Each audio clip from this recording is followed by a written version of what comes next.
तो हम पढ़ रहे हैं गुप्त वंश के बारे में। गुप्त राजाओं के बारे में आपने पढ़ा। हुण आक्रमणों के बारे में क्या उसके प्रभाव पड़े।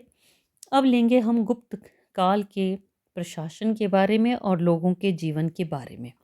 गुप्त शासकों ने एक विशाल साम्राज्य की स्थापना की और स्थापना के साथ साथ एक सुदृढ़ प्रशासनिक प्रणाली को भी विकसित किया। गुप्त साम्राज्य में राजतंत्रात्मक शासन प्रणाली विद्यमान थी। राजपद का दैवीय सिद्धांत प्रचलित था। तो सबसे पहले है केंद्रीय प्रशासन के बारे में। केंद्रीय प्रशासन जिसमें के सबसे ऊपर होता था राजा। राजा जो था ये मुखिया था राज्य का। समस्त शक्तियां उसके हाथ में। वही कानून बनाता, लागू करता, उल्लंघन करने वालों को दंडित करता। महाराजा, महाराजाधिराज, परमेश्वर, परम भट्टारक, परम दैवत, विक्रमादित्य, पृथ्वीपाल, महेंद्रादित्य की उपाधियां धारण करता था। अश्वमेध यज्ञ भी वही करता था। उसकी सहायता के लिए कई मंत्री हुआ करते थे। फिर है उसकी मंत्री परिषद के बारे में। राजा की मंत्री परिषद जो थी हुआ करती थी, जिसमें अनेक मंत्री जो कि उसको सही मशविरा या सलाह देते थे। तो पहला है महासेनापति, सेना का मुख्य अधिकारी। महादंड नायक, महासेनापति के अधीन कई महादंड नायक हुआ करते थे, जिसमें महा अश्वपति, अश्वपति, महापीलपति और पीलपति इत्यादि हुआ करते थे। ये सेना के मंत्री थे। उस समय साधारण सैनिक चाट और सैनिक टुकड़ी चम्मू कहलाती थी। चम्मू के नायक को चम्मूप कहा जाता था। फिर रण भंडागारी किए, सेना के लिए अस्त्र शस्त्र और भोजन सामग्री का प्रबंध। महाबलाधिकृत, सैनिक छावनी और व्यूह रचना का अधिकारी। दंडपाशिक, पुलिस विभाग का सर्वोच्च अधिकारी। महासंधि विग्राहक, विदेश विभाग का मुखिया। विनय स्थिति स्थापन, धार्मिक कार्यों का मंत्री। भंडागाराधिकृत, कोष विभाग का मंत्री। महाक्षपटलिक, रिकॉर्ड मंत्री। सर्वाध्यक्ष, केंद्र के सभी कार्यालयों का अध्यक्ष। ध्रुवाधिकरण, राज्य कर वसूलने का मुखिया। उसके अधीन शौल्किक, भूमि कर वसूल करने वाला। गौल्मिक, जंगलों से कर लेने वाला। गोप, गांव का अधिकारी। और इसके साथ साथ विशेष तौर पर सम्राट को सलाह मशविरा देने के लिए रहस्य नियुक्त हुआ करते थे। दूसरा है फिर प्रांतीय प्रशासन। आगे चलकर जो केंद्र था वो प्रांतों में बंटा हुआ था। उसको भुक्ति या देश कहा जाता था और उसका मुखिया महाराजा, युवराज या कुमारामात्य होता था।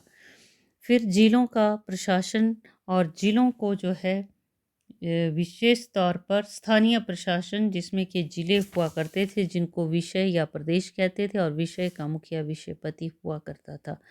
विषयपति की सहायता के लिए एक सभा हुआ करती थी। फिर गांव का शासन।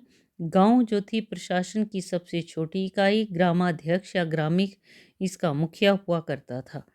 फिर न्याय व्यवस्था की जहाँ तक हम बात करें तो सर्वोच्च अधिकारी स्वयं सम्राट हुआ करता था और बड़े बड़े मुकदमे सम्राट की अदालत में सुने जाते थे। और इसके अलावा प्रत्येक प्रांत, जिला, नगर, गांव में भी अलग अलग न्यायालय हुआ करते थे। गुप्त शासक निष्पक्ष न्याय करते थे। उस समय जुर्माना, अंग काटना, यातना दिए जाने के दंड दिए जाते थे। गुप्त काल में सड़कें सुरक्षित थी। फाहियान चीनी यात्री, उसने भारत की यात्रा की तो उसने कहा कि उसको मार्ग में किसी ने भी लूटने का प्रयास नहीं किया। मृत्यु दंड देने का अधिकार केवल राजा को ही हुआ करता था। फिर इसके पश्चात राज्य की आय के साधन।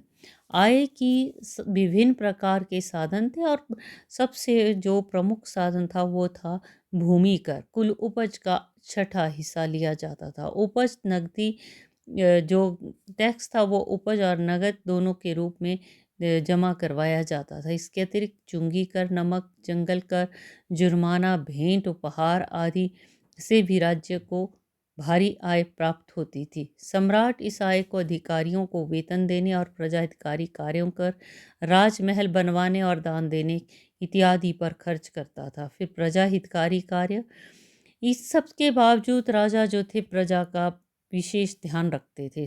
चंद्रगुप्त प्रथम, समुद्रगुप्त, चंद्रगुप्त विक्रमादित्य, कुमारगुप्त, स्कंदगुप्त आदि शासकों ने अनेक सड़कें बनवाई और सड़कों के दोनों ओर छायादार और फलदार वृक्ष लगवाए। पशुओं मनुष्यों के लिए मुफ्त चिकित्सालयों की व्यवस्था की, शिक्षण संस्थानों धर्मशालाओं का निर्माण करवाया। स्कंदगुप्त ने कृषकों की भलाई के लिए चंद्रगुप्त मौर्य के द्वारा बनवाई गई सुदर्शन झील की मुरम्मत करवाई। 456 ईस्वी में इस झील के तट पर एक विष्णु मंदिर का भी निर्माण करवाया गया। फिर है मुद्रा प्रणाली। मुद्रा प्रणाली से हमें मुद्रा जो है वो भारी मात्रा में ये प्राप्त हुई है गुप्त शासकों की, और इससे हमें उनके काफ़ी जानकारी भी मिलती है। चंद्रगुप्त प्रथम एक ही प्रकार के सिक्के मिले हैं।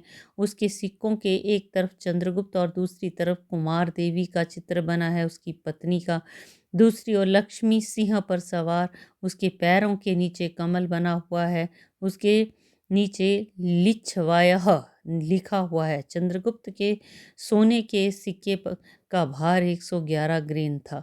समुद्रगुप्त के समय के सोने तथा तांबे के 6 प्रकार के सोने के सिक्के मिले हैं। उसके सिक्कों पर अश्वमेघ यज्ञ, गंगा देवी, लक्ष्मी, राजा के चित्र आदि मिले हैं। कुछ सिक्कों पर समुद्रगुप्त का नाम भी लिखा है, उपाधियां भी लिखी है। उसके समय सोने के सिक्कों का भार 118 से 122 ग्रेन था। तांबे के सिक्कों पर गरुड़ का चित्र बना हुआ है, समुद्र शब्द लिखा हुआ है। उसके सिक्कों में कुछ सिक्के ऐसे मिले हैं जिसमें उसने वीणा हाथ में ली है, कुछ में तीर धनुष उसने हाथ में पकड़ा है। तो इस प्रकार के सिक्के मिले हैं। चंद्रगुप्त विक्रमादित्य के सिक्कों का भार की दृष्टि 3 प्रकार, 121 ग्रेन, 125, 132 ग्रेन। उसके सिक्के चित्रों के आधार पर 5 प्रकार के, उसके सिक्कों पर राजा, लक्ष्मी, गरुड़ ध्वज, शिकार आदि के चित्र अंकित है। सभी सिक्कों पर महाराजा धीराज, चंद्रगुप्त, क्षितिम वज्जित्य, सुचरितः दिवं जयति विक्रमादित्य, नरेंद्र चंद्रः प्रतिथ दिवं जयत त्यजेत, भूतिसिंहं विक्रमः नरेंद्र सिंह, चंद्रगुप्तः पृथ्वीं जित्वा द्व्यं जयति आदि शब्द लिखे हुए हैं। उसके चांदी के सिक्कों पर सम्राट व गरुड़ का चित्र, दूसरी ओर परम भागवत महाराजा धीराज, श्री चंद्रगुप्त विक्रमादित्य, श्री गुप्त कुलस्य महाराजा धीराज, श्री चंद्रगुप्त विक्रमादित्य लिखा हुआ है। उसके समय के तांबे के सिक्के भी मिले हैं जिन पर गरुड़ का चित्र बना है। चंद्रगुप्त के अतिरिक्त कुमारगुप्त प्रथम के 9 प्रकार के सिक्के मिले हैं जिनका भार 124 और 129 ग्रेन। इसी प्रकार स्कंदगुप्त के सिक्कों का भार 132 और 144 ग्रेन है। इनके बाद के गुप्त शासकों के सिक्के सही प्रकार के प्राप्त नहीं होते हैं क्योंकि उनके समय भारत पर हुणों के आक्रमण शुरू हो गए थे और कुमार गुप्त साम्राज्य पतन की ओर अग्रसर हो रहा था। अब लेंगे हम लोगों के जीवन के बारे में।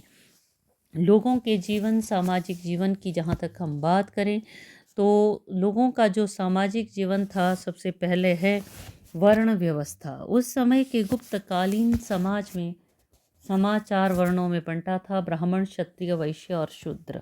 समाज में ब्राह्मणों का स्थान था, वे अध्यापन, अध्ययन, पूजा पाठ का कार्य करते। क्षत्रिय सैनिक कार्य करते थे, वैश्य व्यापार और शूद्र का कार्य था सभी की सेवा करना। वर्ण व्यवस्था ने अब कर्म का स्थान ले लिया था और इसी के कर्म के स्थान पर जन्म का स्थान ले लिया था। मनुष्य का जो एक प्रकार से कर्म के आधार पर समाज नहीं बल्कि जन्म के आधार यानी कि जाति अब बन चुकी थी और इसी के तहत ही ब्राह्मण की परीक्षा तुला से, क्षत्रिय की अग्नि से, वैश्य की जल से, शूद्र की विष से ली जानी चाहिए, इस पर जोर दिया गया। और इस समय में अनुलोम विवाह तथा जब नीच वर्ग का वर और उच्च जाति की कन्या से विवाह करता था तो उसको प्रतिलोम विवाह कहते थे। अनुलोम विवाह था उच्च वर्ण का वर निम्न वर्ण की कन्या से विवाह करता था। गुप्त काल में व्यवसाय के बंधन कठोर नहीं थे। अपनी इच्छा के अनुसार व्यवसाय जो थे बदल सकते थे। समाज में जो लोग जो थे, विशेष तौर पर सबसे छोटी जाति जो कि शूद्र थी, शूद्रों के साथ अच्छा व्यवहार